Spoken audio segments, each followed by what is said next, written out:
The 65-year-old European Union was built on the promise of peace and prosperity.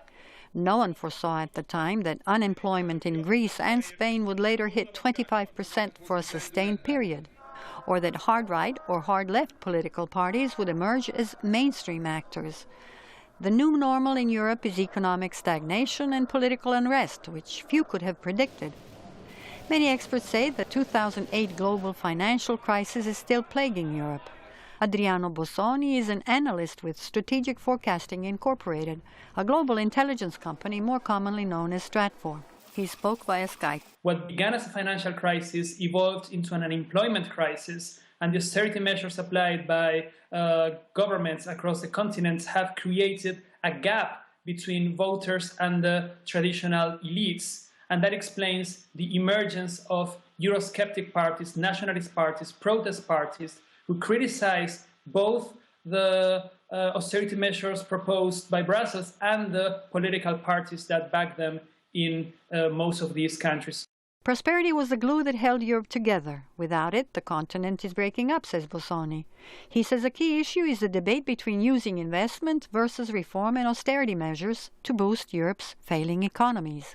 There are countries which think that to solve the crisis, you need to spend more, to invest more, to boost growth by pumping more money into the system, which is the position held by Italy and France. But on the other side, we see countries who say, no, first you should apply structural reforms to your economy, and then you should be allowed to spend more. And that's the position held by Germany. In fact, Europe's economy has become Germanized, according to Clyde Prestovitz, the founder and president of the Washington-based Institute for Economic Strategy. All of Europe is being squeezed into becoming looking for export-led growth because the debt levels are so high, and the Germans are saying that and enforcing that they won't agree to finance increasing debt.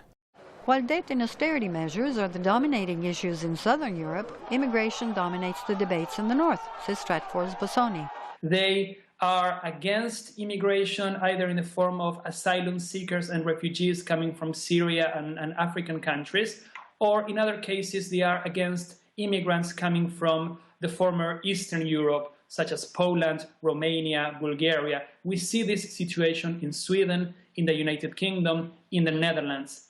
Europe's foundations have also been shaken by secessionist movements in Scotland and Spain. But Prestovitz says even more troubling is a possible British referendum on EU membership in 2 years' time, suggested by Prime Minister David Cameron. A referendum in the UK could go against the EU, in which case it would be Cameron who precipitated leaving the EU. And he's the head of the mainstream, the most mainstream party in the UK. This year, elections will be held in Greece, Britain, Spain, Poland, Denmark, Finland, Portugal, and Estonia. Most analysts agree that the outcomes of these elections could further erode the European Union's underpinnings. For VOA, Jela De Franceschi.